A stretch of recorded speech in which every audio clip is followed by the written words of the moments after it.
मनीष अग्रवाल जी, राहुल गांधी ने कहा कि उनके तरफ के कई लोग हमारे संपर्क में हैं और ये सरकार कभी भी गिर सकती है, सावधानी हटी दुर्घटना घटी टाइप का मामला है।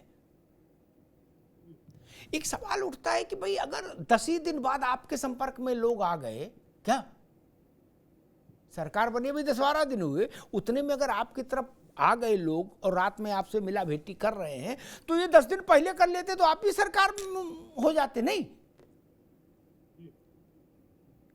मनीष जी, क्या लगता है इस वक्तव्य के पीछे? देखिए अमिताभ जी, मुझे ऐसा लगता है कि 1984 में राजीव गांधी की पूर्ण बहुमत की सरकार के बाद 2014 और 19 में पूर्ण बहुमत की सरकार आई थी इस देश में। क्या उससे पहले बीजेपी ऐसे वक्तव्य देती थी 2009 में या 4 में कि ऐसा कुछ संपर्क में है? अटल बिहारी वाजपेयी ने एक सीट के कॉम्प्रोमाइज के लिए सरकार गिरवा दी थी। तो देश की स्थिरता को देखते हुए 10-5 दिन में अगर ऐसे बयान देना, तो मुझे लगता है ये हतोत्साहित होने की निशानी है।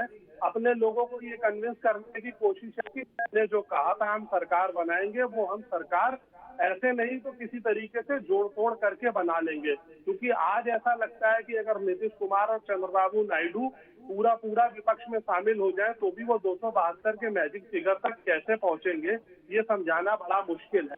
लेकिन देश में इस तरीके की मैसेज देना एक अस्थिरता को आगमन देने के रूप में देखा जाता है कि 10-12 दिन के अंदर ही जो प्री पोल अलायंस है, ये पोस्ट पोल अलायंस की बात नहीं है। भाजपा ने जो सरकार बनाई है, एनडीए ने जो सरकार बनाई है, ये प्री पोल अलायंस था। वो लोग एक साथ चुनाव लड़ने गए थे और प्री पोल अलायंस हमेशा कहा जाता है पोस्ट पोल अलायंस से बेटर होता है। 2004 और 2009 में भी इस देश में सरकारें बनी, अलाइनमेंट की सरकारें बनी, पूरे 5-5 साल वो सरकारें चली।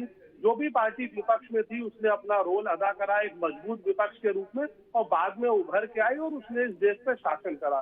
तो मुझे लगता है कि वो एक विपक्षी दल के प्रमुख विपक्षी दल के शीर्ष नेता हैं, उन्हें अपने ऐसे बयानों पे ध्यान देना चाहिए। राज शर्मा साहब, मुझे लगता है कि बहुत जल्दी उम्मीद से हो गए विपक्षी दल, नहीं? इतनी जल्दी ठीक जल्दबाजी ठीक नहीं थी, नहीं?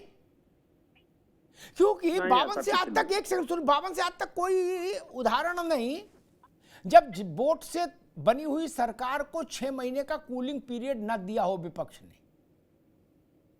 ये एक रवायत है भारत की कि सरकार गियर में तो आए। ये 10वें दिन इन्होंने, राहुल जी ने एक शोक गीत जारी कर दिया सरकार का।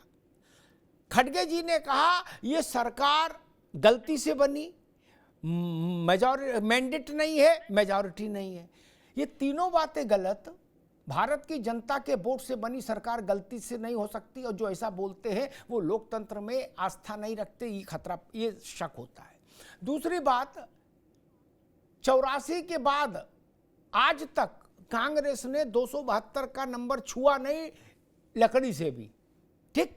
और सरकार में आप 15 साल रहे। आपकी सरकार अनैतिक थी, गलत थी, खड़गे जी के शब्दों में। राज भाई, बात यहाँ अनैतिक और गलत की बात ही नहीं है। यहाँ पे ये सवाल यहाँ हो ही नहीं। सवाल यहाँ पे मेन मुद्दा ये है कि अभी मैं हर जगह सुन लेता हूँ, अभी आपका भी सुन रहा था कि जल्दी या इसमें कोई टाइम बाउंड तो है नहीं किसी भी सरकार को अल्टीमेटम देने के लिए। और जहां तक मैं कहूँ, आज के टाइम में कोई पता नहीं किसी का, कि कहावत तो ये ना, जीने का हक इस जमाने को उसी को है, उधर का लगता रहे इधर का हो जाए। कोई पता नहीं सांसद कौन कब कहाँ हो जाए, आज की तारीख में कुछ नहीं पता होता है। और मैं एक और बात बताऊंगा, राहुल जी अगर कहते हैं कुछ तो उस बात का कुछ मतलब होता है। अभी मैं आप ही के लिए सुन रहा था, जैसे उन्होंने कहा था कि मोदी जी नहीं आ रहे, तो मोदी जी अपने बलबूते 272 भी टच नहीं कर पाए, जो वो 400 का आंकड़ा कह रहे थे। और दूसरी बात, जब भी राहुल जी ने कहा होगा इस देश में, कोरोना से पहले से ले लो, जब ये नमस्ते ट्रम्प चल रहे थे, वो बात हकीकत में तब्दील हुई। तो मैं नहीं समझता कि अभी जैसे अभी मनीष भाई भी यही कह रहे थे कि जल्दीबाजी कर दी, कुछ नहीं होता। राजनीति में कोई लेट लतीफ नहीं है, कोई जल्दीबाजी नहीं है। जहां लोहा गरम दिखे वहीं हथौड़ा मारने की तैयारी होती है। और मुझे तो लगता है ये हमारा लोहा गरम है, वही तो पूछ रहे हैं दादा, लोहा गरम है क्या?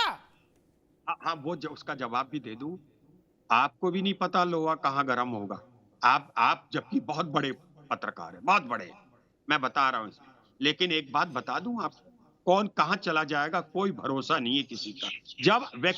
जब हमारा ही एक विधायक सुबह वहां भाषण दे रहा है और उसी कुर्ते में वो बीजेपी में शामिल हो गया, कुछ भी हो सकता है, कुछ भी हो सकता है। ठीक आप ठीक राहुल मैं एक बात ठीक जरूर कहूंगा भाई, जी एक सेकंड बस, जी जी राहुल जी जी की जी बात को हल्के में ना ले कोई, बस ठीक ठीक। हल्के में ना ले। राज भाई ने जो बात कही उसमें मुझे एक बात याद आ गई, वो भी कही दूं। आम आदमी पार्टी के एक दिल्ली के नेता हैं सोमनाथ भारती, एक दौर में मंत्री भी रहे। उनने कहा कि अगर नरेंद्र मोदी प्रधानमंत्री बन शपथ ले लेंगे तो हम मूड घुटा लेंगे, यानी मुंडन संस्कार करा लेंगे अपना। अब जब मोदी शपथ ले लिए तो लोगों ने पूछना शुरू किया, भाई सोमनाथ जी मुंडन कब कराओगे? बोले मैं ये 272 भाजपा के होते तो मुंडन कराता। लोगों ने कहा हम आप बकलो लो क्या, आपने तो ये कहा था कि मोदी शपथ लेंगे प्रधानमंत्री पद की तो मैं मुंडन कराऊंगा। घटना घट जाने के बाद शर्तों में फेरबदल ठीक नहीं होता है। विज्ञापन जारी होता है, उसमें क्या लिखा होता है, शर्त नियम शर्तें ये लागू होंगी, पढ़ लो, उनमें चेंज नहीं करना चाहिए। अरे मुंडन कराने में क्या दिक्कत थी आजम खान साहब? नहीं, अरे गर्मी वैसे ही थी, हटा देते बाल, इज्जत तो रहती। ऐसा तो नहीं कि मोदी की जगह किसी दूसरे ने शपथ ले ली, बोले इसलिए मेरे बाल बच गए। आप बाल तक कुर्बान नहीं कर सकते, बताइए, विपक्ष में रह के तो देश में क्या कुर्बानी देंगे आजम खान साहब? अमिताभ जी, अगर सोमनाथ भारती जी मुंडन कराने लगते तो 2014 से आज तक शायद भाजपा की किसी सांसद, किसी नेता, किसी मंत्री के सर पे बाल न बचते, जितना झूठ इन लोगों ने बोला है। तो इसलिए ये कहना कि ना आजम खान, एक मिनट रुक जाओ, एक मिनट मैंने झूठ सच के लिए मुंडन कराने को नहीं कहा, आप गलत समझ गए क्या? उन्होंने शपथ ली थी गंगा जल हाथ में लेके सोमनाथ ने जनता के सामने कि हम मुंडन कराएंगे, इसलिए मैं पूछ रहा हूं। बाकी आपको बाल मुबारक, सिर्फ कौन कह रहा मुंडन कराओ? बहुत सारे वादे, इसी तरह के सर बहुत सारे वादे भाजपा ने खुद किए हैं। ऐसा तो है नहीं 2014 से आज तक की जो भाजपा की सरकार रही है, जो उन्होंने कहा है जो वही किया है, ऐसा तो बिल्कुल नहीं है। और दूसरी बात मैं ये कह रहा था, ये सरकार हनीमून पीरियड या कूलिंग पीरियड की हकदार नहीं है, क्योंकि भाजपा खुद कहती है कि ये निरंतरता की सरकार है, ये हम कंटिन्यूटी में आए हुए हैं, वही प्रधानमंत्री है, वही मंत्रिमंडल है, 80% मंत्रिमंडल आप देखेंगे वही लोग हैं, वही मंत्री है, वही विभाग है। तो ये सरकार कूलिंग पीरियड की हकदार नहीं है, पहली बात तो ये।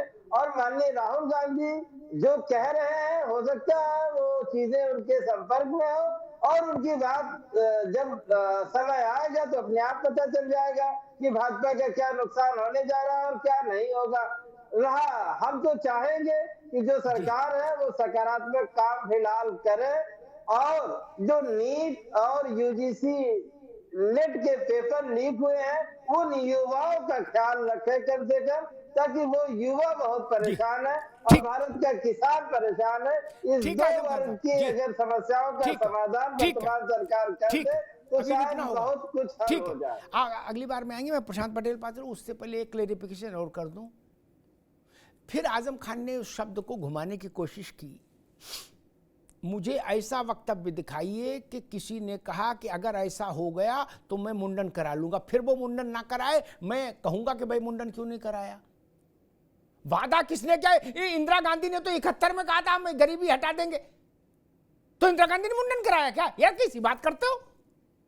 मुलायम सिंह ने कहा था पूरे सारे किसानों का कर्जा माफ हो जाएगा, हो गया क्या? मुलायम सिंह जी मुंडन करवाए, वो विषय नहीं था।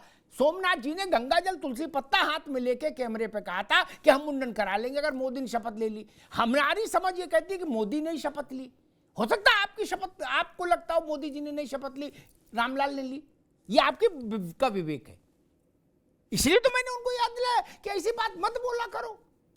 अब मान लीजिए लोग तिरुपति में बाल दान कर देते, बाल हटा ही लेते, फिर आ जाते, इज्जत तो रहती। मैं तो आपकी तरफ की बात कह रहा हूं, आप उस पर भी कह रहे हो ऐसा वैसा। खैर, प्रशांत पटेल जी, राहुल गांधी जी ने ऐलान कर दिया है कि आपकी तरफ के बहुत आप ये दो बातें कि एक तो आपकी तरफ असंतोष बहुत है, अंदर अंदर खदबदाहट, और आपकी तरफ के लोग उधर बोले, उन्होंने कहा हमारे साथ संपर्क में हैं। अभी तो 10 ही 12 दिन हुए, नहीं निकाह हुआ, रुखसती भी नहीं हुई टाइप का मामला है, और इतने में ऐसा स्यापा शुरू हो गया। प्रियांक पटेल जी। अमिताभ जी नमस्कार। नमस्कार। देखिए, राहुल जी जो है पलायनवादी प्रवृत्ति के व्यक्ति हैं, कभी कोई जिम्मेदारी लेते नहीं कि जिम्मेदारी मिलती है तो उसको छोड़ करके भाग जाते हैं। इस चुनाव में मैं समझता हूँ कि कांग्रेस के परिप्रेक्ष्य में केवल एक चीज अच्छी हुई कि उनको विपक्ष के नेता का दर्जा ऑफिशियल मिल जाएगा, क्योंकि 14 और 19 के चुनाव में इनकी सीटें इतनी 10% नहीं आई थी 543 की कि इनको ऑफिशियल विपक्ष का दर्जा विपक्ष के नेता का दर्जा मिले। इस बार 99 सीटें हैं, कांग्रेस को ऑफिशियल दर्जा मिलेगा। और कांग्रेस के नेताओं द्वारा लगातार मांग भी की जा रही है, राहुल जी से रिक्वेस्ट भी की जा रही है कि वो विपक्ष के नेता का पद स्वीकार करें, लेकिन राहुल जी ने अभी तक कोई इसमें स्वीकृति नहीं दी है।